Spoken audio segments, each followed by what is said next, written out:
ni un más o menos. Sí, sí.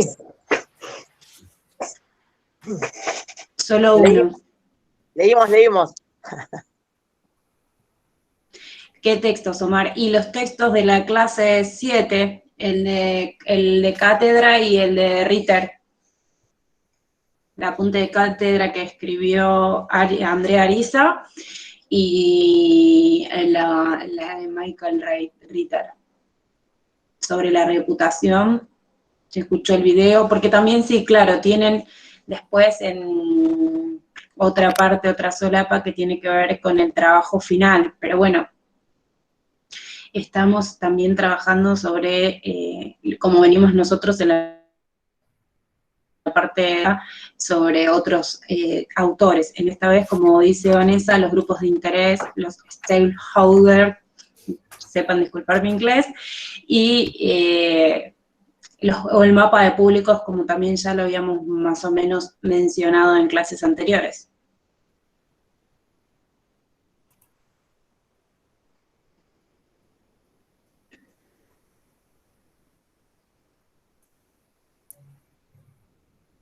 Aquellos que leyeron, qué primeras impresiones, qué fue lo que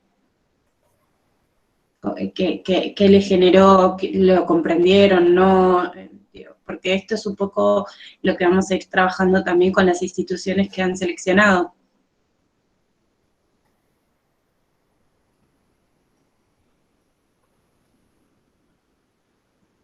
A mí me hizo acordar... Sí, perdón, Claudia. Sí, me hizo acordar mucho, yo trabajaba en Walmart. Y hay todas unas políticas de acción en relación a si sos cliente interno, externos, diferentes políticas de trato. Me hizo acordar al ir leyendo mucho a las políticas de la empresa. Sí, yo debo decir que en esas cuestiones secundario que te dan las pasantías, trabajé en McDonald's y también tienen ese tipo de políticas de los grupos de interés y los distintos públicos y cómo es el trato. Digo, hasta tienen un Mr. McDonald's que viene y te toma el tiempo en cuanto tardaste en hacerle el pedido, en entregárselo, que te puntúa, evalúa las sucursales de esa manera, sin que vos sepas que está haciendo ese trabajo, vos lo atendés como cualquier cliente. Y en Walmart se llama Mystery Shopper, que es un señor, una señora, puede ser, que viene a comprar y te evalúa individualmente, también de manera anónima. Y si contestaste a las preguntas según la política, y tomaste acciones en relación a la política, tipo la política es el jefe es el cliente, ¿viste? Ese tipo de cosas. Al ir leyendo me hizo mucho a todas esas políticas dentro de la empresa. O sea, como muy empresarial, a eso me refiero, ¿no? ¿No es cierto? En relación justamente a... Es que claro, proviene muy de concreto. Ahí. Es que proviene de ese ámbito. Ustedes lo van a abordar desde las organizaciones de la sociedad civil, pero en este caso proviene dentro del ámbito empresarial. Yo en ese caso trabajé en un call center durante mucho tiempo y era así. Todos los días nos escuchaban 2 o 3 llamadas, nos evaluaban en relación a las llamadas, teníamos clasificación de clientes, nosotros teníamos después que pasar todos esos datos, era para un público encima en España, la experiencia esa. El call center es muy de estudiante universitario, cuando recién arranca. Sí. Cuando recién arrancás esas 4 horas para estudiar te vienen bárbaros. Pero sí, es como dice Manuel, viene del ámbito privado y sobre todo lo vemos en grandes cadenas como McDonald's, como mencionaba Claudia, Walmart, los call centers que intentan vender productos porque tienen que tener muy enfocado al público al que se dirigen, sobre todo teniendo en cuenta la competencia que tienen desde el otro lugar. y que empieza a desarrollarse también lo que habilita hoy las redes sociales, lo que habilita hoy el consumo a través de Internet, es que nosotros también podemos ser un poco más críticos con las marcas, con los productos, que a veces la reputación se hace a través de redes sociales. Digo, ¿cuántos de nosotros compramos por Mercado Libre y antes de comprar cualquier producto primero vemos lo que opinó la gente? Hoy me resulta más importante lo que opina la gente de ese producto que lo que me dice el producto en sí mismo. Digo, son todas estas cuestiones que se van desarrollando y se tienen en cuenta, pero bueno, vamos a ver específicamente cómo se conforma el mapa de público. Pero digo, son todas cuestiones que van atravesando las instituciones. En este caso, bueno, nosotros vamos a perfilar hacia las organizaciones de la sociedad civil, que es, digamos, lo que buscamos, pero en realidad esto se da en todos los ámbitos, tanto privados como públicos. En los privados tienen como una cuestión económica que los guía, más que un cambio social como pueden ser el de las organizaciones de la sociedad civil. Bueno, ahí dice Omar, por eso Sanela cerró sus redes sociales. Sí, dice. ¿Se puede transponer en la lectura de público a las organizaciones? Sí, claro que sí, digo, son distintos los públicos que integran a esas organizaciones, tenemos que pensarlos desde otros lugares, pero sí tienen un mapa de interés, tienen actores claves que configuran digamos, ese mapa de público, justamente esos actores. No tienen, lo que no tienen es la misma finalidad, porque como hablábamos recién, la finalidad de, unos tienen una finalidad comercial que tiene que ver con acrecentar a veces ventas, que tiene que ver con acrecentar reputación desde lo económico, y en cambio las organizaciones sociales necesitan que su misión, visión, valores sean coherentes con aquello que pretenden conseguir, con esto que veíamos en principio en las primeras clases, su utopía, ¿no? Eso que quieren alcanzar como cambio social real, entonces tienen que ser coherentes con eso, y ahí es donde entra en juego también cómo los distintos sectores, estos grupos de interés, interactúan para conformar ese objetivo.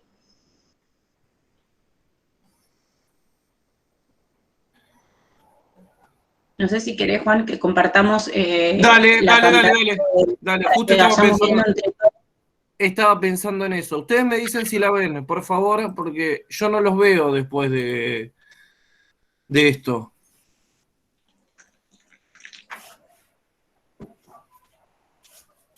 Está empezando cuando arranque. Dale, por favor.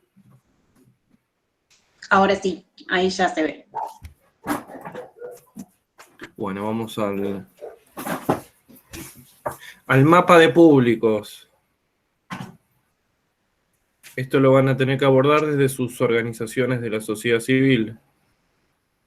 Bueno, ahí tienen un poco esto de por qué la importancia de hablar de mapa de públicos. Es los actores estos que mencionábamos o los grupos de interés que están relacionados con nuestra organización, y eso determina también qué estrategias de comunicación vamos a realizar, teniendo en cuenta quiénes son esos grupos de interés, aquellas cuestiones a las que apuntamos, que tienen que ver ni más ni menos con los objetivos que tenemos para establecer, ya sea los de corto, mediano o largo plazo, pero que están íntimamente relacionados con esa temática, para establecer cómo vamos a relacionarnos con esos actores centrales, esos grupos de interés de nuestra organización. Sí, esto es interesante porque las organizaciones siempre tienen grupos toda organización tiene grupos de interés, aunque no lo hayan definido como... cuando ustedes le pregunten, en muchos casos no lo han definido, pero ustedes ahí deben interpretar, deben indagar de cuáles son los grupos de interés verdaderamente, porque todas las organizaciones lo tienen. Todas las organizaciones de la sociedad civil, si no, no podrían funcionar. Aparte tengamos en cuenta otra cuestión. Muchas veces yo estoy enchufando, perdón, que me estoy quedando sin batería.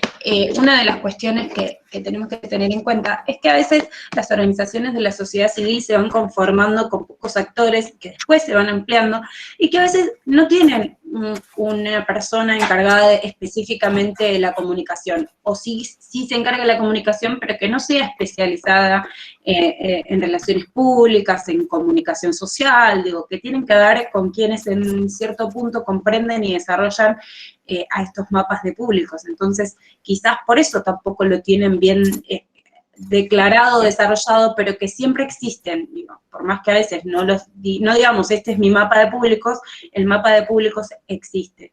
Quizás simplemente es que no está especificado de esa manera dentro de la institución.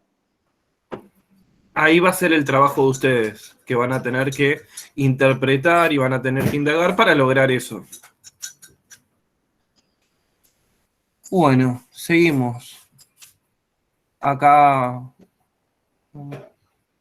Como define, eso lo tiene en el texto, Freeman, a los stakeholders, esto que mencionamos desde un principio, que tienen que ver específicamente con quienes conforman el grupo de interés de cualquier organización, sea pública o sea privada. Aquí es un gran desafío para ustedes dentro de la organización definir los distintos grupos de interés que tiene la organización. No son todos lo mismo. Vayamos al caso, una sociedad de fomento puede tener, por un lado, los vecinos desde lo social, los vecinos de la localidad. También, por otro lado, puede ser el municipio. Son diferentes grupos de interés. Exacto. Entonces, aquí ustedes, fíjense esto qué bueno que está la sociedad, está la empresa, después otro grupo de interés más que se relaciona con la economía, con el mercado y luego por la virtualidad. ¿Cómo define diferentes grupos de interés? De diferentes, que provienen de diferentes ámbitos.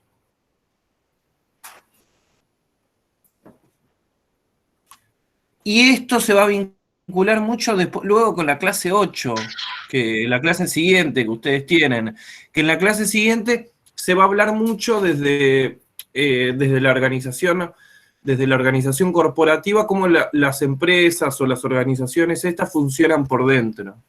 Pero lo veremos después. Pero fíjense acá, vecinos, sindicatos... Sí, disculpa. No, que digo, esto es un poco la visualización de lo que tienen que empezar a pensar de sus organizaciones. Esta es la parte visual, digo, de cómo en realidad se genera un modelo de mapa de públicos, digamos. Consulta, en el mapa de públicos nosotros incluimos a los destinatarios, por ejemplo, de una organización. Exacto. Okay. Son parte de ese mapa de públicos, aunque también, entonces en el mapa de públicos estarían con quienes nosotros hacemos alianza para de alguna manera sostener la actividad de la organización.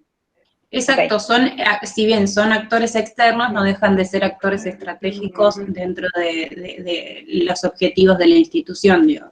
Todos los que conforman parte determinante de cómo funciona nuestra institución, aunque no sean parte de ella, digo. Ahí incluyen a quienes nos dirigimos. Por eso a Claudia hablaba por ahí de los distintos clientes de Walmart y cómo los configuraba. Bueno, tiene un poco que ver con eso. Digo, en este caso es una cuestión comercial, pero en nuestro caso vamos a pensarlo desde a quienes apunta nuestra pretensión de transformación social, digo, porque no es otra cosa que esa la de la organización de la sociedad civil. Bueno, continuamos.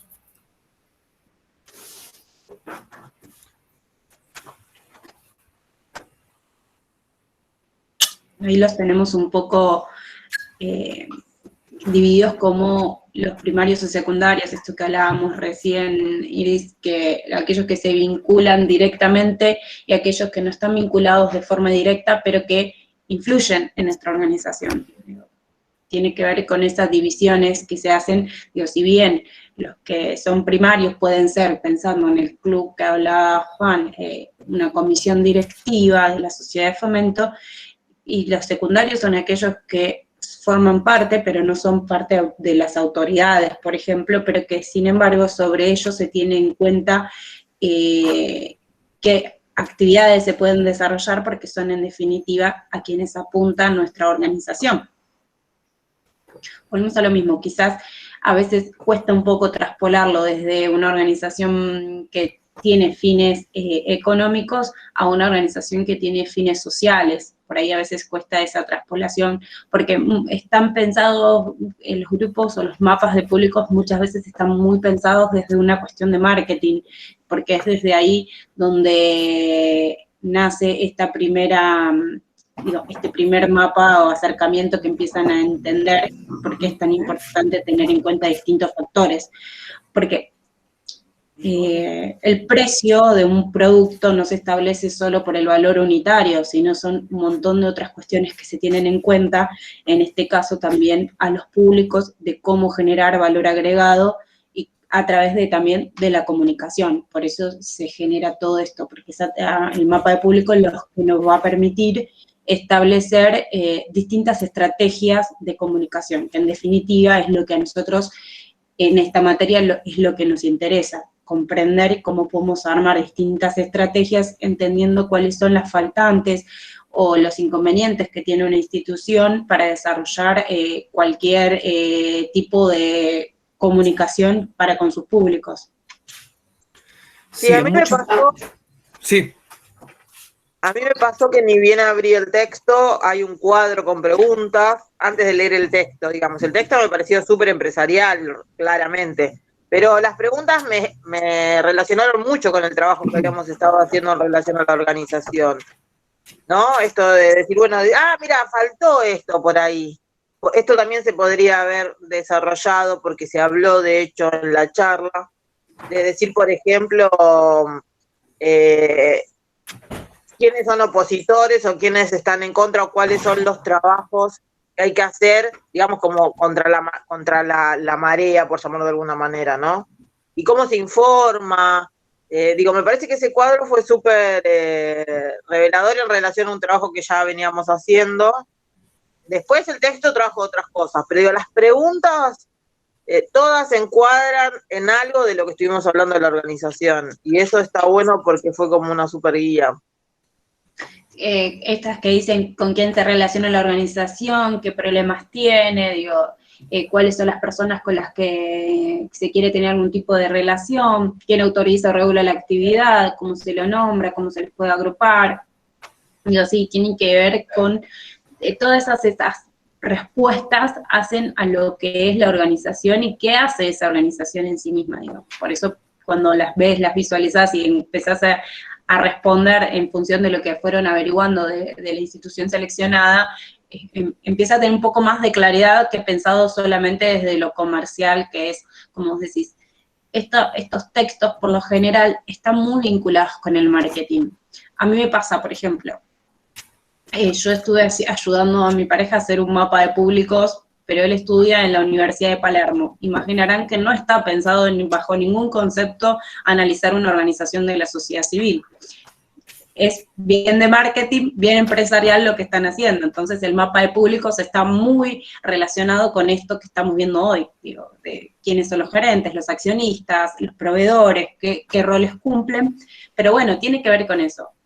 Pero sí nosotros lo podemos traspolar a nuestro gran interés, que es una organización de la sociedad civil.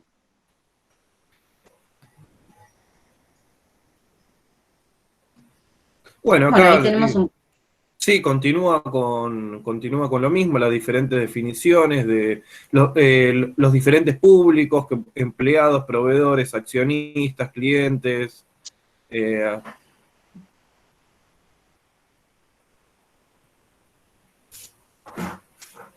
Influencer, mira, universidades, organismos públicos.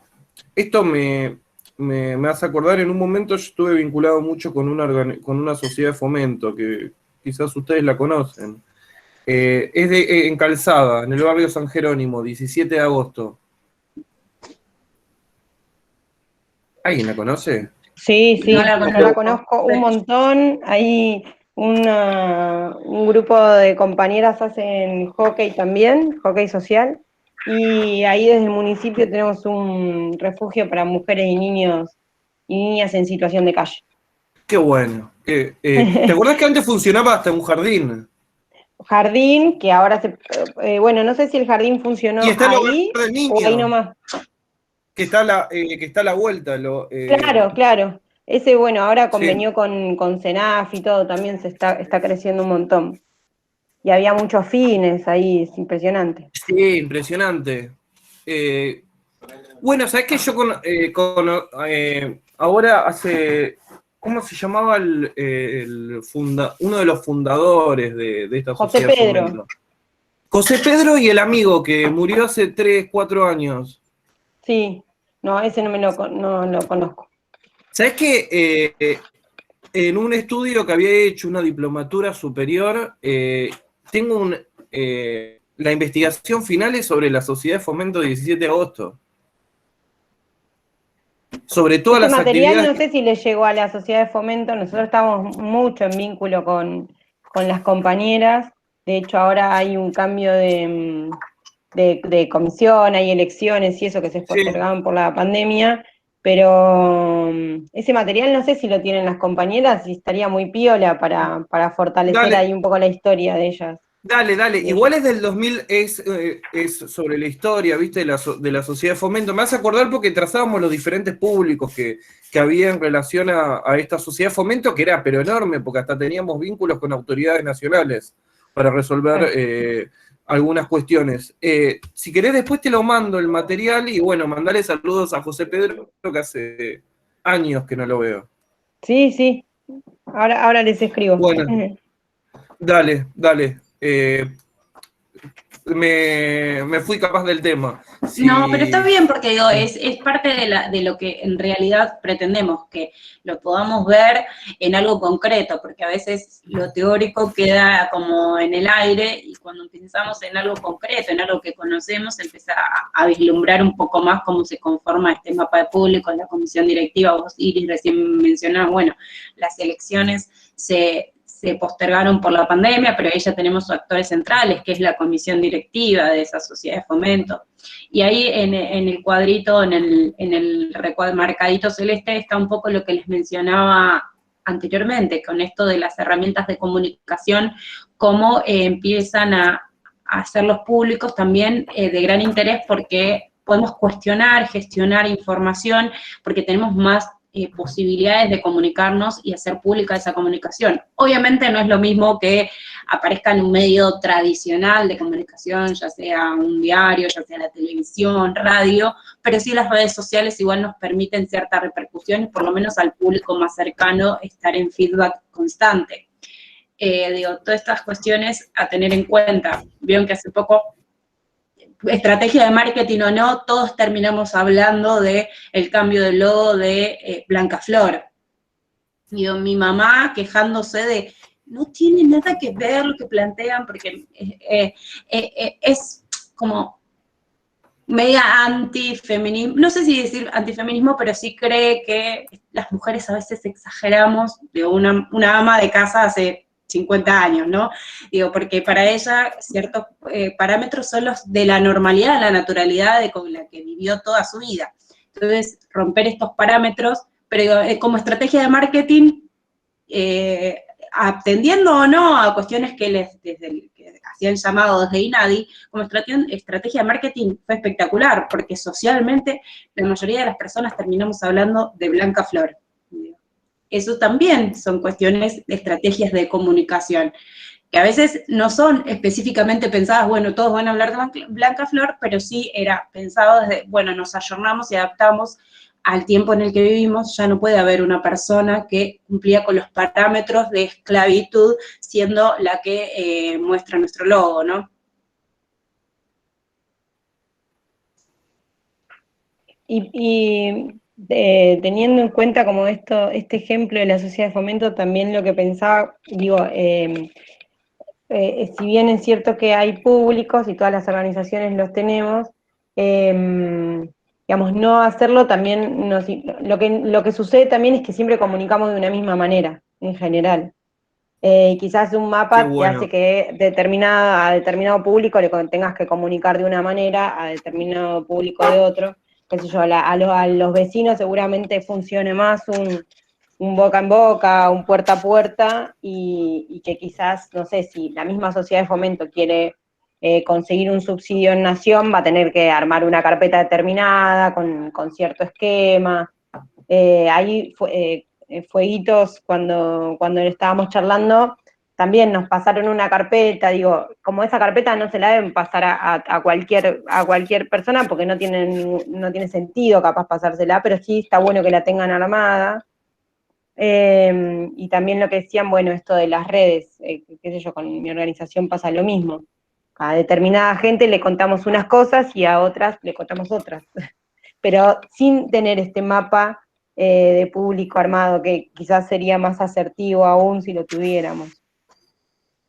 Exacto, digo esto Iris que mencionó al principio. Ahora, por ahí viéndolo en la práctica, terminás dando cuenta que existe este mapa de públicos, quizás no, era como le decíamos, es un parte del trabajo que van a tener que realizar ustedes para la materia, pero para que a través de tu ejemplo podamos empezar a darnos cuenta que estratégicamente desde los diferentes tipos de comunicación que vamos a desarrollando, este mapa existe. A veces no está plasmado de manera clara, pero a veces hasta las grandes organizaciones no lo tienen plasmado de una manera específica y clara, pero sí las estrategias de quienes se dedican a hacer la comunicación responden, aunque sea no conscientemente, a estas situaciones, a quienes vas a comunicar qué y por qué, y a quienes no, porque a veces comunicar ciertas situaciones a determinados públicos quizás genera por ahí pánico, depende de la situación que sea, y quizás no suma aquello que querés realmente que sepan. A veces que todos sepan todo no tiene que ver con la finalidad de la organización, se les comunica aquello que sepas que va a repercutir y o que necesitan determinados públicos conocer. No todos necesitan saber todo siempre. Bueno, ahí están las preguntas que hablábamos hace un ratito con Claudia. Sí. ¿Alguien quería hablar o me pareció a mí? Sí.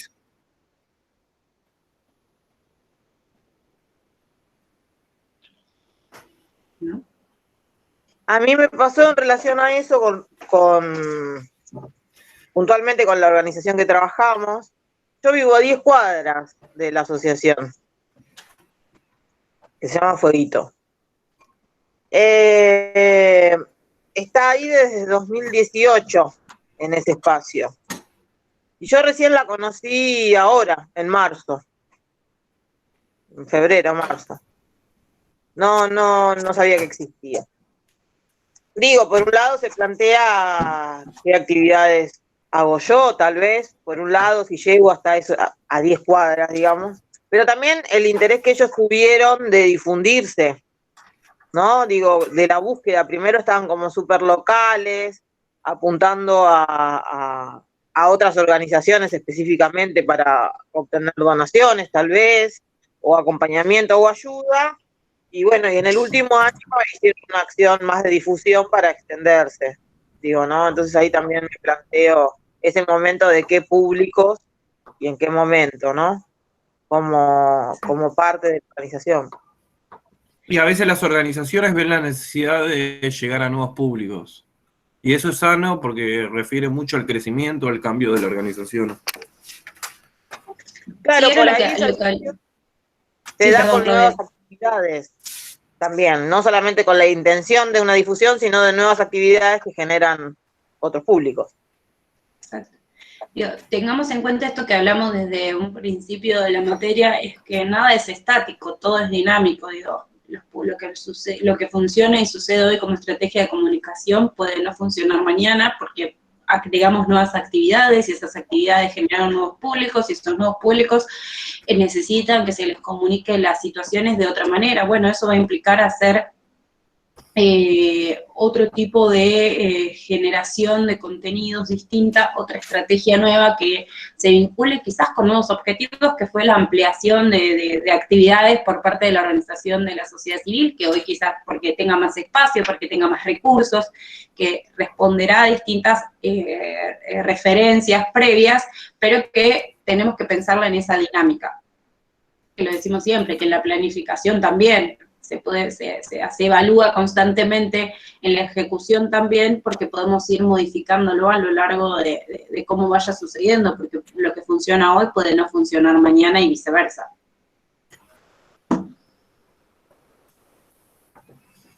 Sí, Virginia, exactamente, según el contexto también. Bueno, ahí tenemos un ejemplo de mapa de grupos de interés de una organización de la sociedad civil.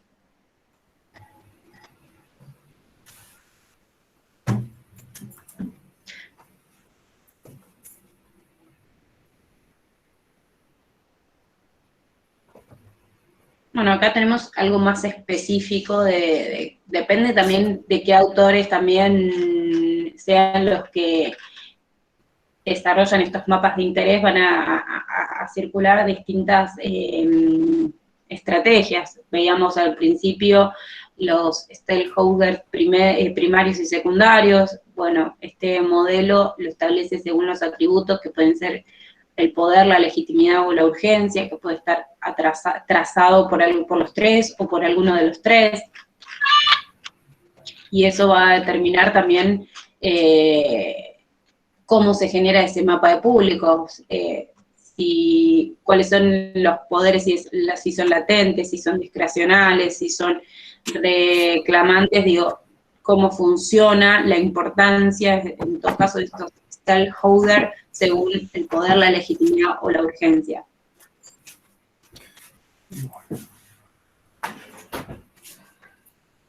Bueno, y ahí era lo que les decía recién, poder, legitimidad, urgencia, y cómo se vinculan y surgen 7 tipos de atributos, o 7 tipos de stakeholders según estos 3 atributos. Este creo que es un poquito más complicado de llevar adelante de la institución, creo que entre los primarios y secundarios y el mapa anterior nos va a resultar como más práctico y sencillo de llevar adelante este mapa de públicos. Bueno, otro ejemplo de mapa de públicos. Perdón, igual es interesante eso que hay una clasificación de este público no es de nuestro interés, como está bueno saber a quiénes tampoco te querés dirigir. En campaña también funciona, ¿no? Como decir, mira, este público no tiene sentido ponerle ninguna ficha porque no nos va a votar, básicamente. No sé, como es así, como, o sea, ni le vamos a hablar. Sí, exacto, vos también tenés, por ejemplo, como decís vos en elecciones, vos ya sabés que hay determinadas personas que ya tienen un perfil de elección y que van a funcionar de esa manera. Entonces, digo, generar estrategias en función de esas personas no tiene mucho sentido porque es un gasto de recursos económicos, de recursos humanos, de tiempo, que no genera el fruto que necesitamos. Está bueno esto que decís de saber a quiénes no apuntamos, digo, ya sea algo privado o público, organización de sociedad civil. Sí. Eso de no apuntar a captar a público que es disidente a uno, ¿no puede generar que siempre te manejes con la misma gente y un estancamiento? O sea, una política de seducción, aunque sea al enemigo, tiene que haber, porque si no, siempre estás limitado. Pero en realidad ahí estamos hablando de un caso específico. De alguna manera tenés que tratar de llamar. Sí, pero ahí estamos hablando de un caso muy específico que tiene que ver quizás con un proceso de elecciones, que tenés por ahí en determinados casos muy en claro quiénes no son tu grupo de interés. Pero digo, volvemos a lo mismo, la comunicación no es estática, es dinámica, y los que no son actores de interés hoy pueden serlo mañana, digo. No tiene que ver con una cuestión que es definitiva el mapa de públicos, y lo que yo te digo que hoy no me interesa, no me va a interesar nunca más, sino que tiene que ver con el determinada función y alcance que tiene en este momento nuestra organización de la sociedad civil. Quizás está emplazada en Almirante Brown y nuestro público de interés no es el de Lomas de Zamora. Ejemplo, ¿por qué? Porque tiene que ver con a quienes apuntamos dependiendo de la organización y de los alcances que tiene nuestra organización. Porque quizás tenemos interés en los sectores de Lomas de Zamora, pero nuestros recursos no nos permiten extendernos más que de Almirante Brown, por darte un ejemplo. Entonces tenemos que tener en claro en ese mapa de públicos que no vamos a apuntar, por ejemplo, en nuestro merendero a que vengan chicos de otras localidades. ¿Por qué? Porque no tenemos el recurso económico y humano para poder darle la merienda a chicos que vengan desde otro lugar. Por ejemplo, digo, yendo a un ejemplo más concreto y pequeño, y entonces por eso también se traza a quienes no queremos apuntar para que no haya este tipo de confusiones. María Rosa, estamos trabajando con el documento de cátedra y con el texto de Michael Reiter. Están en la clase 7 estos textos. Hola, buen día. Y en política, sí. Y en política generalmente es un 30 y un 30%. Un 30% que adhiere, un 30% que no adhiere, y la construcción de la hegemonía se basa en buscar el otro 40%. Y ahí reside el triunfo, y de poder llegar a esos públicos. Es por eso que nunca tenés que radicalizar mucho tu discurso. Porque eso lo que te hace es encerrarte en tu grupo. O tenés que generar, y acá viene, o tenés que generar diferentes discursos. Tenés que generar un discurso para otros grupos, porque si no, también termina. Muchas veces es un error político que se repite mucho. La publicidad hecha para un público específico, vos la tenés que hacer para ir en la búsqueda de los otros públicos.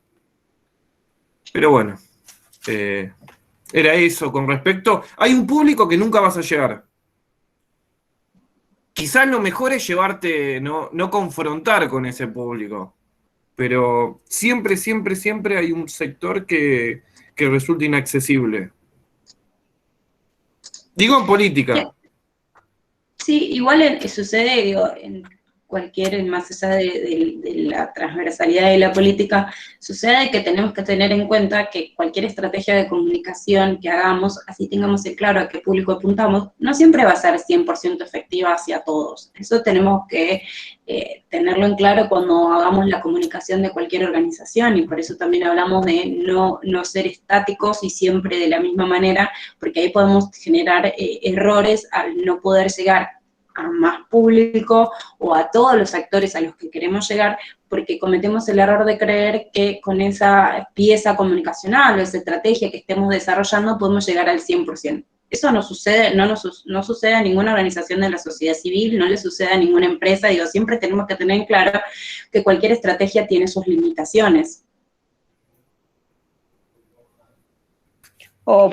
Perdón, capaz que digo cualquier cosa, pero hay veces que uno tiene la sensación que hay determinadas marcas, como volviendo como a la cuestión más empresarial, que sí hacen digamos, como un producto comunicacional, y lo cierto es que en ese producto comunicacional, que se supone que están incluyendo a todos, también te están excluyendo, porque es inalcanzable, no sé, pienso con cualquier cosa, algunos perfumes que debo decir, no me lo voy a comprar, no se la va a comprar casi nadie de los que están viendo la tele conmigo, y sin embargo, bueno, quizás ahí está esta división en relación a como a cierto prestigio o cierto poder que genera como la idea de reputación, pero no es accesible, digamos, como que también ahí, bueno, nada, eso es la publicidad.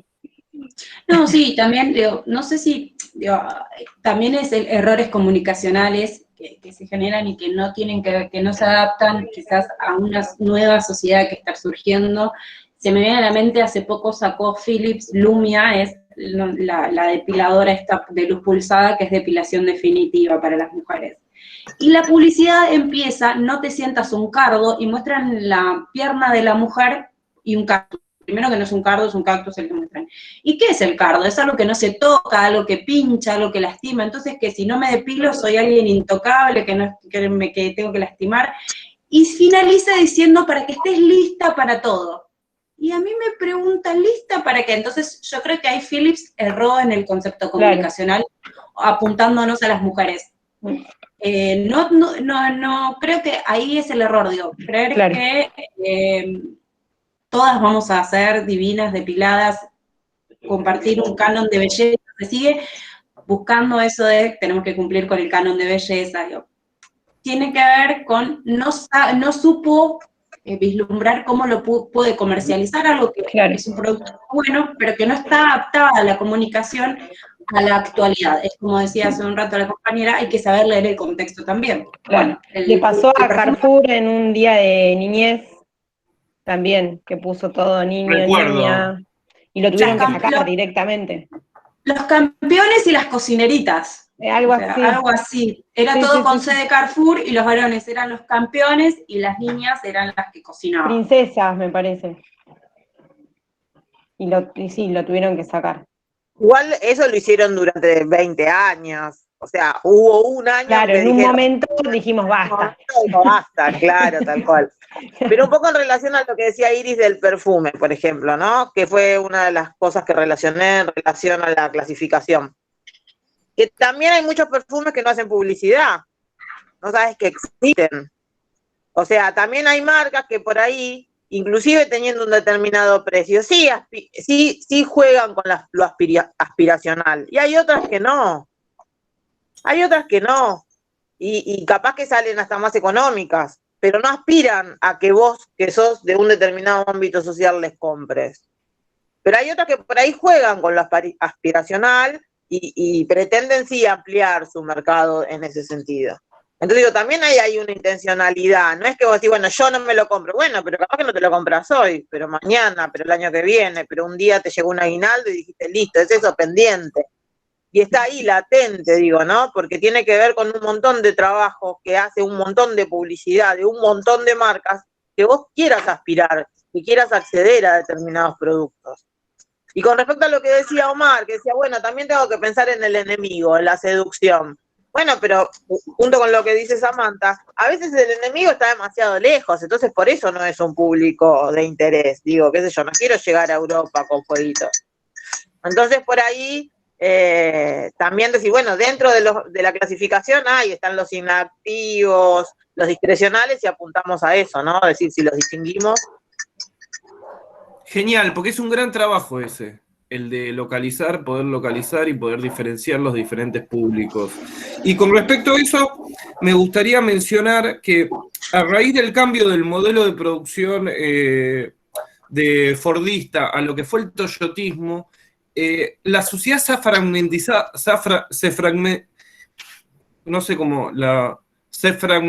¿existe? ¿Cómo? Decime. Se fragmentó, profesor.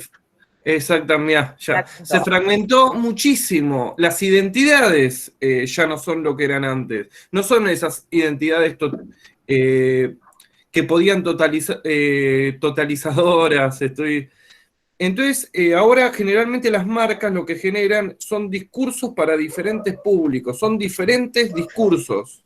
Y pueden diferenciar, y digo, en el ámbito empresarial se ve mucho, que una empresa larga diferentes publicidades para cada uno de los públicos existentes, porque también tienen esa necesidad de expandirse. No sé si se acuerdan, había una que me gustaba mucho, una publicidad, no sé si se acuerdan de Personal, como que era un plan para cada una de las personas. Que era vos como te llamás tanto, qué es lo que te gusta jugar, no sé, al hockey.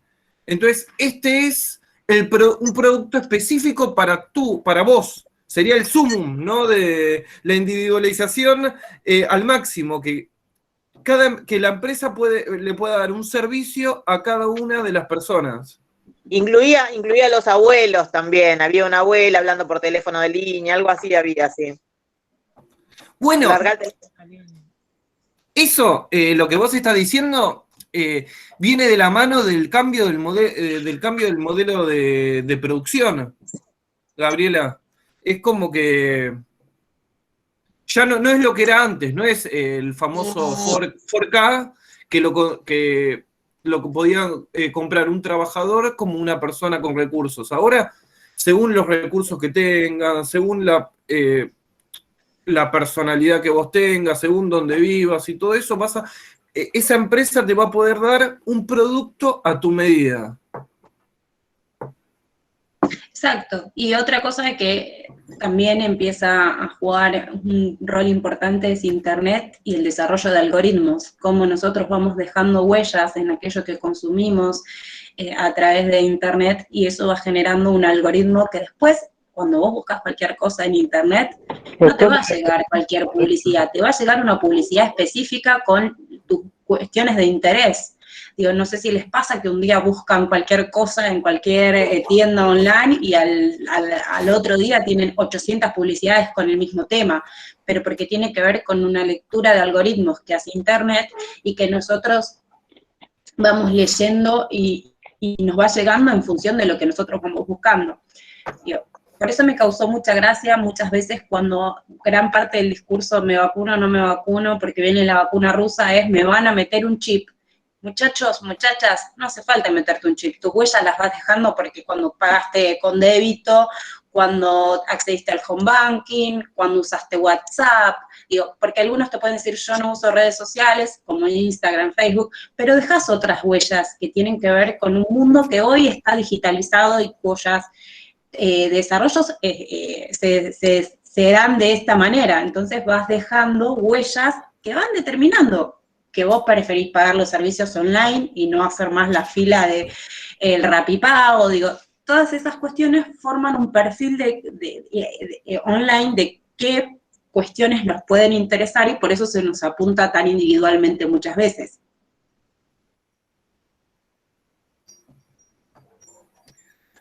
Sí, como cuando pagás o no sé, utilizás tarjetas y después te aparecen propagandas de tarjeta de crédito de un montón de bancos, y vos decís, yo nunca pedí esto, ¿viste? Y volviendo a lo otro de la publicidad, hoy en día tiene que haber todo un cambio porque es como en los chistes o programas de ¿cómo se llama? Sí, de justamente hacer chistes sobre la mujer, por ejemplo, ¿no? Tipo Midachi, ¿no? Todas esas cosas que ahora no se pueden de ninguna manera. Entonces es como un cambio en ese sentido también en la publicidad. Tener mucho cuidado y rever qué cosas se van a decir y cómo, y es tan agresivo como el cactus y qué sé yo, ¿no? Que venían hablando. Y yo lo que digo es que me parece que no es un tema de revisión, sino es un tema cultural. Digo, tenés que entrar en otra cultura. Si cada vez que vas a decir algo tenés que reverlo, igual está mal, ¿no? Digo, bueno, pero hay mucha gente que está pegada a todo eso, entonces tiene que empezar a ver que algunos conceptos no se dicen. Tenemos que ser una sociedad donde algunas cosas no estén, ni siquiera se tengan que rever. No tienen que existir, ¿no? Bueno, a mí me pasa particularmente, a veces doy ciertas, no cursos, sino algunas clases que tienen que ver con comunicación y géneros. En algún momento, lo que siempre planteamos por ahí con el grupo de personas que desarrollamos, es que no queremos hablar de comunicación y géneros, queremos hablar de comunicación y punto. Digo, no esta división de inclusiva, no inclusiva, digo, pero bueno, todavía socialmente o culturalmente tenemos un montón de aspectos a deconstruir sociales, para que apuntemos a una sociedad más igualitaria en todos los términos, digo. Entonces, creo que las revisiones vienen por ese lado. Muchas empresas, lamentablemente, las revisiones no las hacen porque consideren que es una sociedad injusta, sino porque el mercado es lo que pide hoy, ¿no? Digo, tiene que ver quizás más con esa adaptación. Pero bueno, digo, sí empezar a pensar cómo se construyen estas piezas comunicacionales teniendo en cuenta el contexto en el que están insertas.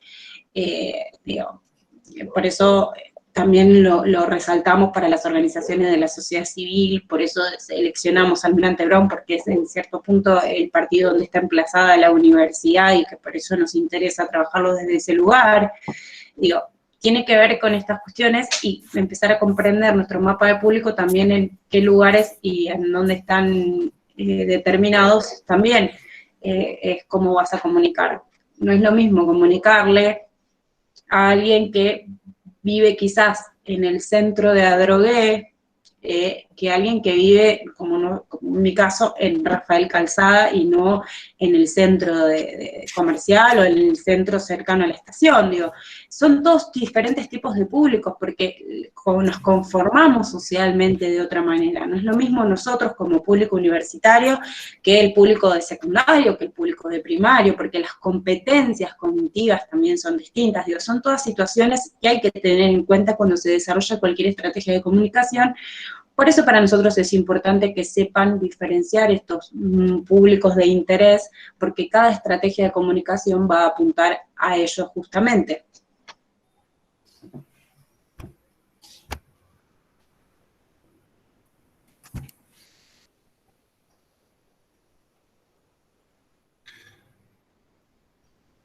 No sé si hasta acá lo que fuimos charlando les va generando alguna duda, si van relacionándolo, como viene diciendo Eric, quizás con más ejemplos de las organizaciones que fueron seleccionando, como mencionó Claudia también.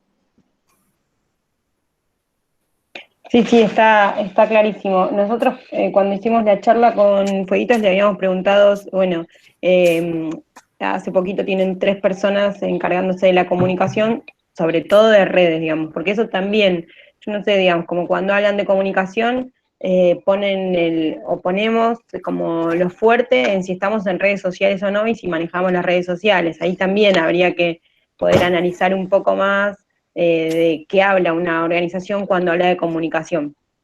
Porque está muy focalizado en las redes sociales, porque ahí sí marcaban como, digamos, como desde el inicio, las redes le implicaron a la organización poder ir recibiendo también más acompañamiento de otros actores, actrices sociales, para poder cumplir con la misión.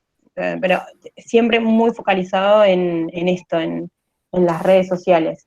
Y que ahora sí armaron un esquema de agenda para esas redes, digamos, vuelvo y lo tomo desde Fueguitos y también como en otros ejemplos donde, digamos, sentimos que empezamos a comunicar cuando estamos en las redes y creo que un poco lo que nos traen estos textos y las clases es como la comunicación incluso está, digamos, como que en todo caso habría que pensar el plan comunicacional y las redes es una herramienta de ese plan comunicacional. Exacto. Hoy, como todos nos creemos comunicadores porque tenemos redes sociales y ahí nos pasa un poco que empezamos a subir contenidos a las redes sociales, pero quizás no estratégicamente, digamos, y es más intuitivo, digamos, como la idea de los públicos en los que se manejan. Los compañeros, estábamos ahí con las compañeras de grupo, con quienes hablábamos de la organización, iban identificando con quienes hacían alianzas para cumplir con la misión y a quienes destinaban su misión, digamos.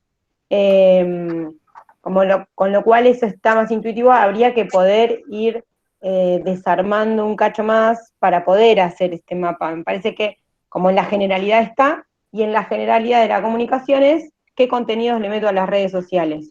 Como que tengo la sensación de que no alcanza eso, en general. Sí, por ahí a veces lo que tiene con que se enfoca tanto en redes sociales hoy es la facilidad de acceso, porque a veces las organizaciones no tienen un dinero extra que puedan dedicar a la creación de una página web, por ejemplo, que tenga que ver con un mayor desarrollo, con la posibilidad de mandar mailing o newsletter, que implican un costo económico. Entonces, las redes sociales lo que permite es la facilidad de acceso. O sea, lo único que se necesita es conexión a internet. Después las redes no cobran un canon por utilizarlas. Entonces quizás a veces es eso, pero es tal cual vos decís, Iris, hay que tener en cuenta que la red social no es el mensaje, sino es una herramienta a través de las cuales generamos nuestras estrategias. Entonces hay que generar estas diferenciaciones. Sí. De repente de algo de lo que se hablaba, justamente de todo lo que dice Iris, es un poco qué quiero comunicar. ¿Y qué quiero comunicar? Quiero comunicar que estoy activo, que estoy haciendo este tipo de tarea, que apunto a una continuidad y que eso también me va a dar la posibilidad de que otras personas me tomen en serio, que otros públicos me tomen en serio, en este caso, que consideren que mi actividad tiene todo este tiempo de trayectoria y lo ven fácilmente en una página en una Instagram o en un Facebook decís, mira, hace 4 años que están participando en estas actividades, mira, participaron de un Día del Niño, digo, ¿no? Como también digo esto de los antecedentes, un fácil acceso, y me parece que eso también es parte de una estrategia. Después lo que fueron mejorando es el modo, la manera, dándole orden, esto de decir, bueno, ¿qué quiero comunicar, de qué modo? Pero sigue siendo como ese fin principal, dejar una señal, dejar un antecedente de un trabajo, una demostración. Sí, dar cuenta de la gestión. Dar cuenta, tal cual. Sí. Yo igual... Perdón, y es uno chiquitito nada más. Y también hay que tener en cuenta que no todas las redes sociales son para todos los públicos.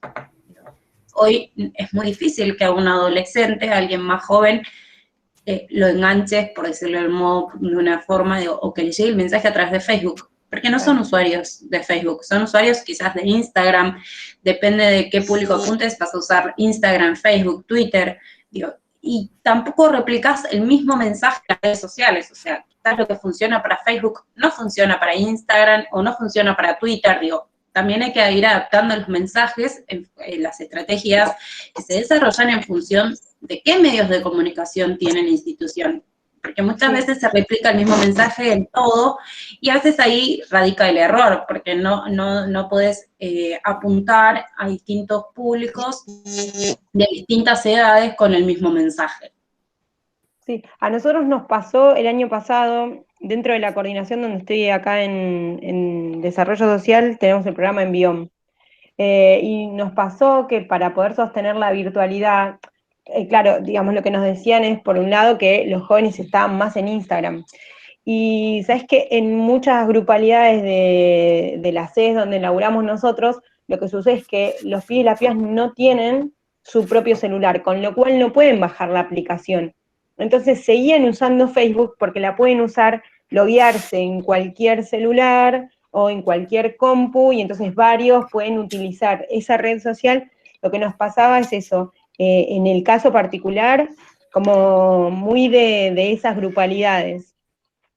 Volvemos a lo mismo, los accesos y los contextos se tienen que tener en cuenta, no solo las edades, sino el nivel, a veces lamentablemente, el nivel socioeconómico determina cómo vamos a comunicar, porque para que haya una comprensión de eso que estamos comunicando y que puedan acceder, quizás como decís vos, no todos pueden tener su propio smartphone, entonces no pueden tener Instagram y bueno, utilizan la red social Facebook. Sí, eso me parece un análisis muy importante del mapa de públicos que realizaron, así como vos decís, quizás no tenemos específicamente realizado, o este es mi mapa de públicos, pero evidentemente hay una muy buena lectura de a quienes se apuntan con los mensajes, teniendo en cuenta ciertas dificultades de acceso a determinadas redes sociales, por mencionar una cuestión. Claro. Y después quería hacer otra consulta. Perdón, ¿hay una red social? Sí, no, decime, amor. No sé, Pau, sí, Iris, estabas como una consulta. Estaba pensando, nosotros dentro de por ejemplo, de la Secretaría de Desarrollo, antes no había como un plan comunicacional, y entonces compartíamos todo, y sobre todo, o en la figura del que era en su momento el secretario, sino la secretaria.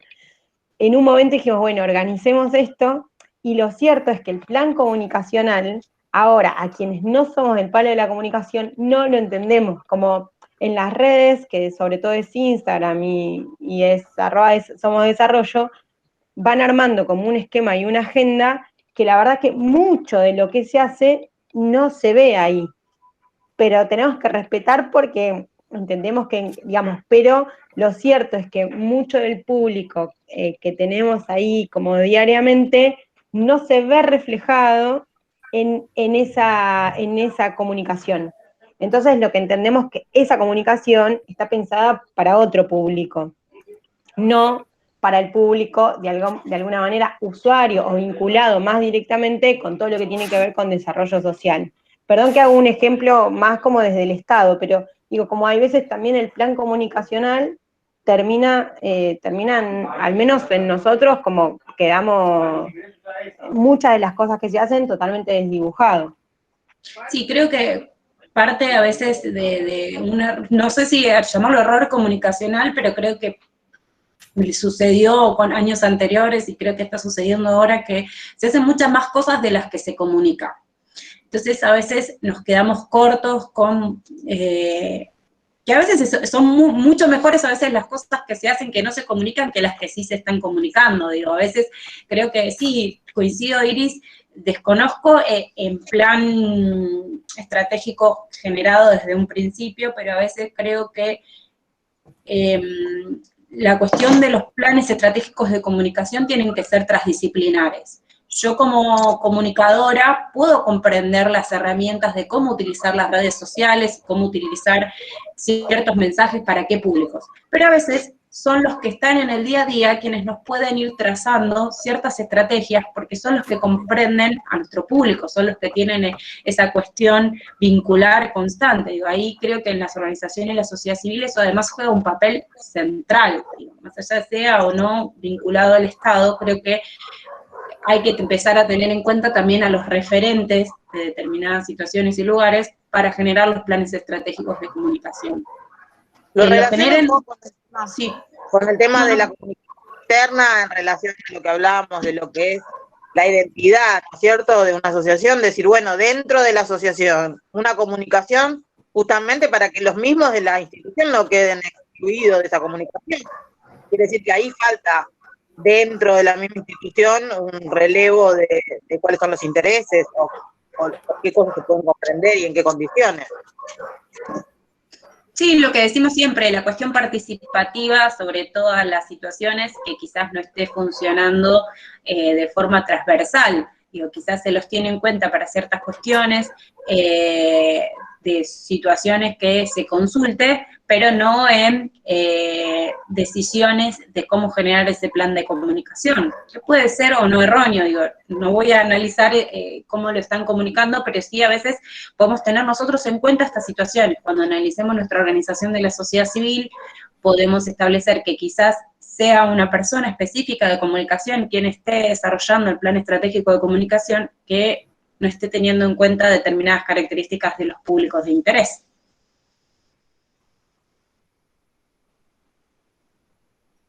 Y a eso también se puede llegar con las evaluaciones que estuvimos viendo durante el proceso, que se puede, bueno, antes, ¿no?, durante el proceso, y para ir modificando y viendo dónde está el error y subsanando, cambiando las estrategias. Exacto, con este proceso dinámico que insistimos siempre, no pensar en las estrategias de comunicación como algo estático, sino como algo dinámico y que incluya la transversalidad e interdisciplinariedad, no solo quienes son desarrolladores de comunicación o quienes están vinculados específicamente a la comunicación, son los que van a comprender cómo funcionan los planes, y a veces, los grandes departamentos de comunicación de algunas empresas no están solo integrados por periodistas o comunicadores, tenés publicistas, tenés relacionistas laborales, y relacionistas públicos, y en algunos casos hasta personal de psicología, para saber cómo desarrollar un verdadero plan estratégico de comunicación. Una interdisciplina sería. Claro, interdisciplinario, transdisciplinario, digo, sí. Y a veces interdisciplinario o transdisciplinario porque también incluís actores que a veces no son referentes académicos, no necesariamente tienen que ser los referentes académicos. Porque, por ejemplo, si nosotros queremos hacer un cambio de hábito saludable en nuestra comunidad, y a veces tenemos que conocer quién es el referente de esa comunidad a la que estamos apuntando, y a veces ese referente es, no sé, un delegado municipal que no necesariamente es un académico, pero es el líder, el influencer de esa comunidad.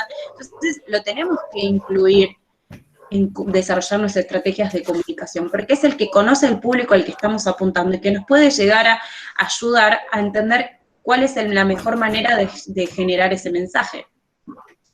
Sí, tal cual, bárbaro. Y forma parte de lo que estamos mencionando constantemente, es un stakeholder o un público de interés que tenemos que tener en cuenta, porque es determinante también de nuestra estrategia de comunicación. Claro, y para estar seguros al público a que apuntamos. Exacto. Eso es lo que iba a decir, me faltó. Y claro, tomar a alguien que justamente sea de ese público al que apuntamos, como para saber qué es lo que quieren, qué es lo que pretenden, y dar en el punto.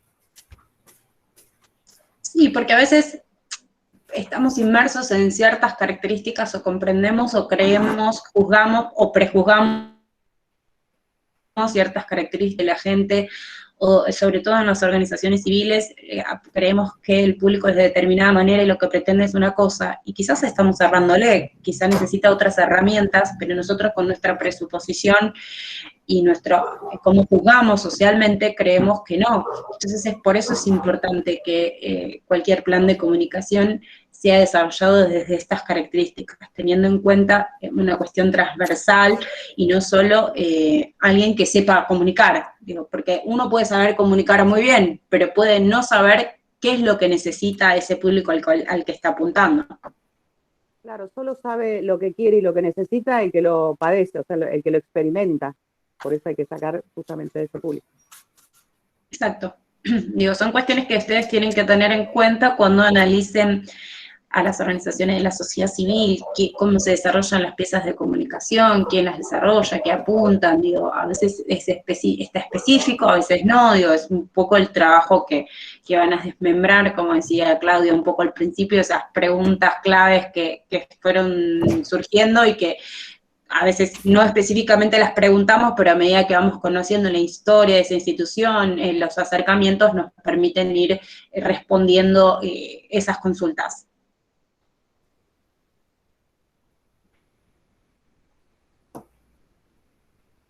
No sé si el tema le generó alguna duda, alguna consulta específica.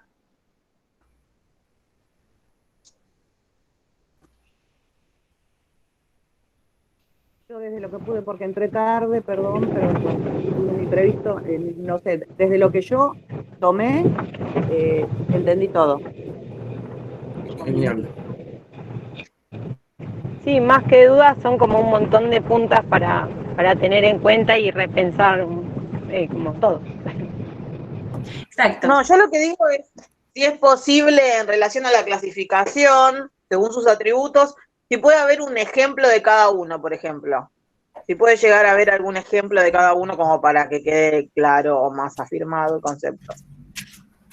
Lo de poder, lo de... Sí, los inactivos, peligrosos, demandantes, claro. Si puede haber como algún ejemplo concreto, aunque sea muy tirado de las patas, como dice mi abuela, pero que quede como más fijado, digamos. Estoy pensando. Si no, no te das problema, pero digo, por ahí como que siento que podría entender un poco mejor a qué se refiere algo si tuviera un ejemplo. De poder podemos mencionar que siempre una cuestión gerencial, directiva, es quien establece las leyes, las normas, o no sé si las establece, pero las regula en cierto punto, digo, cuando en cuestiones de organización de la sociedad civil o en cuestiones de organismos privados, esta cuestión gerencial es la que se encarga de que vos tengas objetivos y los cumplas. Entonces, genera cierta manera un poder, es un stakeholder clave porque es el que determina cómo funciona el funcionamiento, ya sea porque por fuerza, como menciona el texto, porque te pueden sancionar, o porque vos sabés que tenés que cumplir ciertos objetivos, o porque sabés que tu rol dentro de la institución es tal gracias al desarrollo que genera este actor principal, que puede ser un directivo, puede ser un gerente, dependiendo de las características de la institución que estemos hablando. Ese es específicamente uno de los ejemplos que podemos mencionar. Digo, un actor y es un actor, y traspolándolo también al mapa de públicos que desarrollan otros autores, es un actor principal o primario en vez de secundario. Sí, a mí se me ocurre otro ejemplo en cuanto a poder. Se me ocurre los ejemplos que han habido de... ¿Vieron lo que es la empresa La Barrick Gold, que es una empresa que extrae oro, plata, y que en determinados pueblos donde el intendente estaba de acuerdo, donde el gobernador estaba de acuerdo, han habido marchas y movilizaciones populares porque la sociedad estaba disconforme por lo que iba a contaminar, porque cuando abrían las piedras tienen que poner cianuro, iba a contaminar los lagos, han habido movilizaciones tan importantes de la sociedad que esas empresas no pudieron ingresar. Entonces ahí fíjense, en cuanto a poder, a pesar de que quizás dentro de lo político, dentro de la sociedad política estaban de acuerdo, cuando la sociedad no está de acuerdo, la sociedad entendida como relacionada en cuanto a los recursos naturales, en cuanto a preservar los recursos naturales, esa empresa no pudo desembarcar en esos lugares. Pero no estaría más relacionado con la legitimidad del poder del pueblo en una demanda, por ejemplo, que con lo inactivo. No, yo estoy hablando de poder, de cuando una sociedad, viste que existe una relación de poder en cuanto a los públicos, una relación de legitimidad y de urgencia. En cuanto a poder, es muy importante eso. Claro, está bien.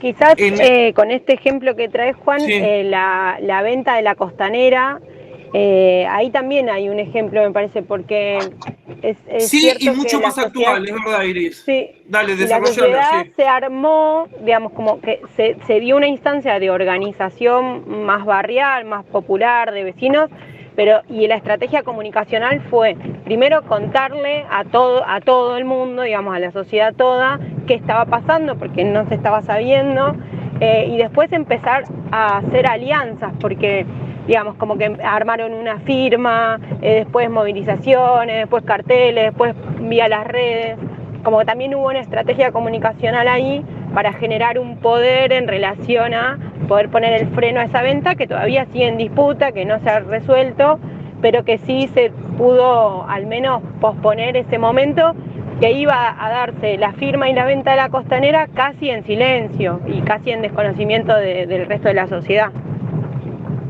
No sé si como que ese sería un paralelo. Sí, mucho más actual que algo que está a flor de piel hoy en la actualidad, ¿no? Y también, obviamente, si tienen poder tienen que tener legitimidad. Eso también se tiene que dar. Sin legitimidad también. Sí. Como que a ver, ¿cómo lo abordarían lo de la vacunación? Quiero decir, como el plan de vacunación también empezó, digamos, como con mucha difusión, pero lo cierto es que en lo concreto no había gente que se estaba inscribiendo y ahí se empezaron a dar como un montón de líneas comunicacionales. Y también lo que nos dimos cuenta es que, digamos, llevando el papel de inscripción y digamos, inscribiendo en los barrios, había un montón de gente que sí se quería anotar, pero que incluso no sabía que había que anotarse, o no tenía los medios para anotarse en la aplicación, si bien es fácil, y uno puede decir es muy simple, todavía hoy nosotros seguimos anotando en papel y después lo volcamos a la aplicación, porque hay gente o que no tiene el recurso o que todavía no se enteró que se tiene que anotar, con lo cual no alcanzó con toda la publicidad que se dio en los medios y en las redes, sino que hizo falta para determinado público que nos llegáramos a la casa. O que no tiene el DNI con el código de trámite, o que sí, o que no tiene DNI, o un montón de cosas. Sí. Por ejemplo, a mí me sucedió que tuve que comunicarme con el RENAPER porque mi número de trámite de DNI me dice que es inválido y en realidad nunca cambié es mi documento nuevo, entonces el RENAPER me tuvo que dar otro código para poder inscribirme. Digo, más allá de eso, creo que apuntaba muy bien, que también no solo es quienes no tienen la capacidad, sino quienes no comprenden, porque en principio también la primera parte de la campaña estaba apuntada a adultos mayores, y muchos de nuestros adultos mayores no utilizan celulares, o lo utilizan con funciones básicas y no saben acceder a internet y completar un formulario, aunque sea simple, que no pide mayores datos que los particulares.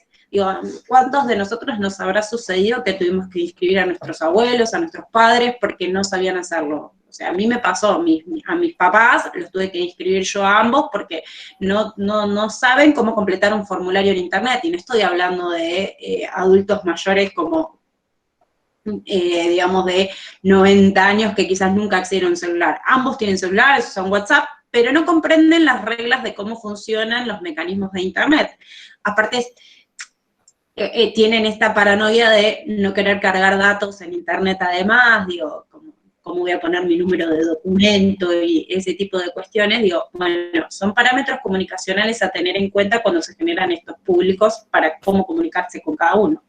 Y aparte lo que es una guía de acción también para los públicos, ¿no? Porque primero lo que hay que crear es urgencia, que ese tema sea atendido. Después hay que legitimarlo ese tema, porque yo me imagino, no sé, en una demanda debe haber, no sé, por ejemplo, sigo con lo de la Barrit Goles, trabajo de calidad. O sea, va a llevar trabajo de calidad en el pueblo. Entonces vos tenés que crear legitimidad de decir, no, la verdad que puede ser que va a crear algunos puestos de trabajo, pero a la larga va a destruir todo. Hablábamos con unos amigos en relación al cambio de paradigma, vamos a decir, en relación a la vacuna. Hay un par de memes inclusive que hablan de lo mismo. Esto de que hace un año decían, bueno, hace un año no, un poco menos, pero decían, no, la vacuna no. Había unos carteles en la vía pública que decía, la vacuna es mierda. Digo, no, había como toda una financiación en contra de la utilización de la vacuna. Y hoy entras a la página, por ejemplo, del Facebook de Almirante Brown, de reclamos de Almirante Brown, a 6 meses atrás, las mismas personas que decían, no me voy a vacunar porque la rusa esta, la china la otra, hoy está diciendo, Almirante Brown no tiene vacunas, estamos todos esperando. No, digo, este cambio también en relación a si quieren o no quieren la vacuna y por qué, ¿no? Digo, cómo eso va cambiando en relación a la publicidad que la vacuna tiene, ¿no? Ahí entran en juego los medios de comunicación. Por eso digo, siempre es importante que tengamos en cuenta el rol que juegan los medios de comunicación. Porque ¿quiénes instalaron la duda sobre una vacuna que venga de Rusia? ¿Cuándo en nuestra vida nos preguntaron, o nos preguntamos, me incluyo, de la cantidad de vacunas que nos damos? Sí. No, ¿de dónde viene? Yo jamás supe, a mi mamá cuando me fue a poner, me dice, yo cuando te fui a poner la BCG, no pregunté dónde fabrican la BCG, era plan de vacunación, iba y te vacunaba y se terminó ahí. ¿Qué laterales puede tener? Ni si tiene consecuencias tener la vacuna. Sí, que de hecho hay como 3 o 4 vacunas del plan de vacunación que son rusas, de las que le damos a nuestros niños, niñas. Pero también pensaba como la importancia de sernos, digamos, de como la legitimidad que, digamos, no sé, el plan de vacunación, volviendo, ¿no? Como había una gran parte de la sociedad que estábamos convencidos de que había que inscribirse y que la mejor manera es la vacunación. Y ahí empezamos a replicar también, porque no iba a alcanzar como el mensaje que se diera desde el gobierno. A mí me pasó que un compañero que es jubilado de Envión, que es panadero, estaba totalmente encerrado y le digo, che, Edu, escúchame, ¿ya te anotaste para el plan? No, porque mi familia, porque dicen que en la vacuna y qué sé yo. Yo le digo, dejate de joder, que queremos que salgas, si no te vacunás no puedes salir. Y bueno, anotame. Bueno, cuestión que la verdad es que la primera dosis ya la tuvo, con otra, ni siquiera le tocó la Sputnik, y la verdad que está feliz, el tipo volvió a vivir, y lo dice, volví a vivir, vuelvo a tener esperanza de que voy a salir, pero la verdad es que como la presión que le iban metiendo, le metían la presión los medios, y también cierta parte de su comunidad, a cual él tenía una legitimidad, y después voy yo, que también me quiere, digamos, como también apelamos a esos vínculos que habitamos, y bueno, al final se convenció, digamos, como también es eso, ¿no? Como las estrategias comunicacionales que se pueden dar en lo macro, después tenemos que ir armando, digo, pensando en las organizaciones, armamos una estrategia de comunicación y después pensamos quiénes son los aliados en el territorio que van a poder seguir replicando nuestra idea para que sigan convenciendo. Bueno, acá... Sí. Andrea dice, la vacuna no impide el contagio, evito síntomas graves. Bueno, yo tuve COVID y tuve la primera dosis de la vacuna, AstraZeneca. Me parece que sí, es la de AstraZeneca. Y bueno, ya me di igual la segunda dosis, así que estoy con todo, porque tuve... Bueno, digo, sí, es esto que decíamos, también en las estrategias de comunicación hay que poner en claro que lo que vos haces con la vacunación es evitar problemas graves de salud, no saturar el sistema médico como sucede en la actualidad, que las camas de unidad de terapia intensiva están al límite, que hay gente que no recibe la atención adecuada porque no hay capacidad hospitalaria, porque a veces dicen no hay camas, pero chicos, no se trata solo de pongo 800 camas más, hay personal que hay que tener y que los recursos humanos son limitados, digo, no todo el mundo estudió para ser médico, si no sería mucho más fácil, listo, traigo 800 médicos y es una pandemia a nivel mundial, que no es que, bueno, hago la excepción y contrato médicos de otros países, digo, en Latinoamérica está padeciendo esta situación también. Así que, digo, tengamos en cuenta que también hay que saber comunicar estas situaciones, de que no es que vas a poder bajar los cuidados que venías teniendo, sino que lo que vas a poder es, si te enfermas, tener menos gravedad. A mí me sucedía un poco lo que decía Iris con mi papá. Mi papá era, no me voy a vacunar, que estos rusos, que... Mis palabras fueron, discúlpame, ¿confías en una persona como yo? Sí, porque vos estudiaste, bueno, vos te vas a vacunar. Se vacunó, post vacunación tuvo COVID. Y los médicos le dijeron, superaste el COVID sin ningún inconveniente porque estás vacunado, porque mi papá tiene problemas de asma, tiene problemas de diabetes, es mayor de 60, o sea, todos los síntomas relacionados con las problemáticas que tienen generalmente las personas, él las tenía. Pero bueno, esto evitó. Así que, bueno, Marcela, esperemos que te vaya bien y que estés bien. Que todos los discursos, todas las cosas que uno dice son ideológicos. No, nada que digamos escapa a la ideología. Aunque creamos que no lo somos, eso es ideológico. Entonces digo, que la característica de la vacuna sea lo que no hace, es ideológico. Y apunta también a esa información mediática. Digo, hay muchas vacunas que no curan las enfermedades, que simplemente lo que hacen es que se transiten, inclusive el sarampión, por ejemplo. Decir, no, tenés sarampión, no vas a tener. Es mentira. Lo tenés y no te enterás, porque hace su trabajo de manera soslayada. Entonces, digo, hay un montón de información que se tiene que también ideológicamente apunta a ir en contra de eso. Entonces digo, bueno, está bueno saber que es cierto que la vacuna hay muchas cosas que no hace, pero también hace muchas más cosas que si no las tuvieras. No, digo, me parece que desde ese lugar también es importante ese mensaje. Exacto. Digo, la inmunidad, lo importante es, creo que en mi opinión, lo que hay que apuntar es la inmunidad de rebaño. Digo, que cuando vos te vacunás, no solo te estás vacunando vos, sino que estás protegiendo a tu entorno.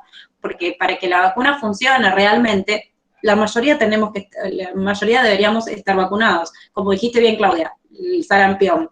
Digo, Argentina después de 20 años tuvo muertes por sarampión porque empezó la moda de no vacuno a mis hijos porque digamos, efectos químicos los que meto en su cuerpo y es un negocio de los laboratorios. Bueno, negocio o no de los laboratorios, hay gente que vuelve a tener sarampión. Argentina casi fue declarada libre de sarampión, pero volvió a tener casos. Y gente que se muere por esta enfermedad que se puede evitar con la vacunación. Digo.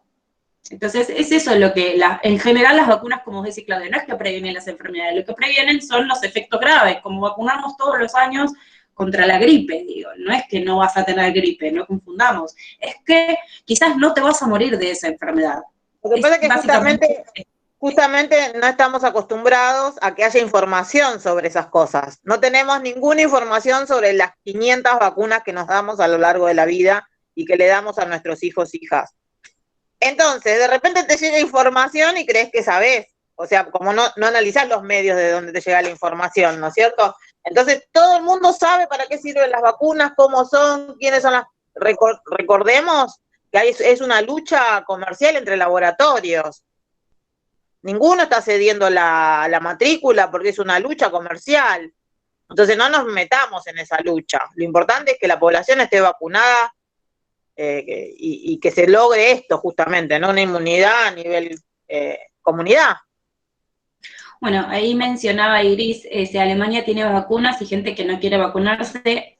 Es muy, la moda de los antivacunas empezó en Europa, comunidades que dejaron de vacunar a sus hijos por esta cuestión de decir que en realidad son, en algunos casos dicen mentira, que tienen que ver con negocios de los laboratorios, y por eso volvemos en el mundo a tener enfermedades como la viruela, el sarampión, que habían sido erradicadas, la tos convulsa, digo, fueron enfermedades que en un momento dejaron de circular porque la mayoría de la sociedad estaba inmunizada. Bueno, cuando tenés movimientos de personas antivacunas y gran parte de esa sociedad empieza a no tener los anticuerpos necesarios, bueno, la enfermedad vuelve a circular. Volvemos a lo mismo. Creo que lo que tenemos que entender es que la vacunación no funciona solo en mí, y si yo la tengo y los demás no me importa. Funciona en, como se le dice, inmunidad de rebaño, y tenemos que pensarlo desde cómo nos atraviesa como sociedad. Digo, así como decimos, nos enojamos con el que tiene el barbijo mal puesto, enojémonos también con el que no se quiere poner la vacuna, digo, entendiendo que eso puede afectar la inmunización y la lucha con esta pandemia específicamente. Exacto, siempre es social. Por eso también se cuestionó en su momento cuando se negó el gobierno anterior a la vacunación de la meningitis, que se sacó una de las dosis que llegó al país y que era plan obligatorio. ¿Quiénes se la aplican? Los que la pueden comprar. Y entonces, ¿qué función cumple? Digo, si solo la aplican aquellos que pueden acceder desde lo económico. El mercado, es lo único que les importa. Es así. Hola, Romina habla. Sí, Romina. Yo puse en el chat que aclaré que la vacuna no evita el contagio por algo que dijo mi compañera, que bueno, que estaba el compañero, el amigo en la casa que no quería salir, y le dijo, bueno, hay que aplicarse la vacuna, así puede salir. Ahí lo primero que se me vino a la mente es, no es que no va a evitar que se contagie, por eso puse en el chat eso, sino que obviamente, como estaba hablando profesora, lo que va a evitar es quizás que no caiga en una internación y que los síntomas no sean graves. A lo que me refería que hay poca información, quizás en los medios, sobre, hay gente que piensa que se aplica la vacuna y se aplica el gen del COVID, y porque me lo ha dicho, y hay gente que dice, listo, me puse la vacuna, ya puedo salir, y sale, cuando en toda la pandemia de la cuarentena estuvieron encerrados. Hay poca explicación sobre la vacuna. Yo estuve trabajando un tiempo en casos estrechos, llamados a casos estrechos por medio del CETEP, y me pasaba que había gente que me decía, bueno, me aplico la vacuna y ya voy a poder salir, voy a poder andar, o sea, como que ya estaba, el hecho de aplicarse la vacuna era libre del virus. Y había que hacer mucho hincapié en, no, mirá, te explico, te va a evitar tal o cual cosa, vos tenés que seguir con el mismo protocolo del barbijo bien ubicado, de no juntarte con nadie, ni por más que el otro se haya puesto la vacuna, porque me ha pasado casos que la gente decía, pero mi amiga también se puso la vacuna, nos podemos juntar. No, eso me ha pasado varias veces. Sí, es un plan, digo, comprendo, digo, tu razonamiento o tu mensaje, digo, tiene que ver con una falla en la comunicación de lo que implica la vacunación. Sí, estamos vacunados, pero todavía estamos en un proceso pandémico en el que tenemos un alto número de contagios, entonces, por ende, el protocolo de cuidados debe seguir, digo, lo que vos evitás estando vacunado es que no te enfermes con la gravedad que están enfermándose muchas personas, pero sí continuar con los cuidados de lavado de manos, de utilización de barbijo, de intentar no salir de tu burbuja, intentar no sociabilizar en espacios cerrados, sin barbijo, digo, son un montón de cuestiones que sí, obviamente, lo que hay que hacer es apuntar a que sigamos con los cuidados. Pero creo que también en cierto punto, y tiene que ver con la sociedad toda, se han flexibilizado algunas cuestiones de cuidado que no tienen que ver necesariamente con el barbijo, sino que inconscientemente estamos siempre buscando una vuelta a la normalidad, una normalidad que quizás hoy se convierta a futuro en la normalidad de reunirte con barbijo siempre. Digo, no sabemos cómo va a funcionar a futuro esta situación, sino que, bueno, a veces es esta cuestión de estamos acostumbrados a un estilo de vida que es muy difícil de dejar atrás.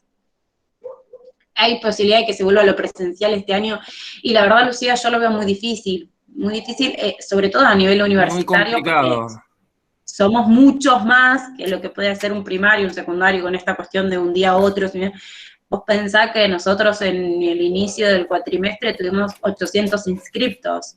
¿Cómo haces para evitar que en un aula haya la distancia necesaria? Lamentablemente, yo extraño horrores circular en los pasillos de la facultad en general, digo, porque es otro el vínculo, pero cuando se prioriza la salud de la comunidad en general, me parece que no creo que este año vaya a ser posible la vuelta a la presencialidad.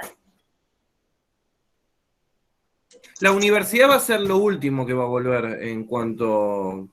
va a volver, no sé, la primaria, secundaria, y la universidad lo dejamos para lo último. Así que no, por eso también no creo. Si vos me decís semipresencialidad en secundario después de agosto, y puede ser que algo vuelva, pero la universidad de manera presencial no lo veo. Pero es también una opinión, puede pasar, viste cómo cambia todo. Sí, no somos especialistas en el tema digamos, de cómo se desarrollan las políticas de presencialidad, no presencialidad, cuáles son los temas que se toman en cuenta a la hora de establecer las pautas de presencialidad o no, pero digo, teniendo en cuenta cuáles son todavía las cuestiones a cumplimentar para establecer el no contagio de la distancia social, los espacios abiertos y la capacidad de metros cuadrados, somos muchos más que lo que puede ser un secundario, un primario, y entonces es mucho más difícil que se pueda cumplir esa situación. Por ende, si esa situación no se puede cumplir, va a ser difícil que volvamos a la presencialidad. Quizás sí sea cuando esté, no sé, más del 70% de la población vacunada, y eso permita que las cuestiones de desarrollo sean otras y que empecemos a tomar otras medidas de cuidado. Claro, un amigo está haciendo un estudio que dice que aproximadamente el nivel superior y universitario, el 30%, tanto estudiantes como docentes, son personas de riesgo. Y 30% es un número muy grande para volver a la presencialidad, porque sería muy difícil de administrar y sería absolutamente exclusivo. Exacto, digo, no solo se tiene en cuenta cuáles son los niveles para cumplimentar en cuestiones de distancia social, barbijo, espacios abiertos, los metros cuadrados, sino también en qué situación pones el riesgo la salud del otro o de la otra, porque digo, si vos lo volvés a la presencialidad y hay personas que son de riesgo y no pueden acceder a esa presencialidad, bueno, ¿qué vas a hacer? ¿Vas a mantener una virtualidad para esas personas? Digo, es una tarea difícil de llevar adelante, y también va a tener que ver con la capacidad que tenga cada universidad. Recordemos que no todas las universidades funcionan de la misma manera. Hay universidades que ya tenían planes de desarrollo virtual, entonces lo único que hicieron fue continuar, y otras que tuvieron que salir con un plan de contingencia bueno, ¿cómo lo vamos a hacer? Y se fue desarrollando y generando nuevas herramientas en función de una situación que nos obliga. Voy a terminar con la grabación, así para que después lo que los vean de otros cursos, vamos a seguir, pero termino con la grabación. Bueno, yo quería preguntarte algo, quería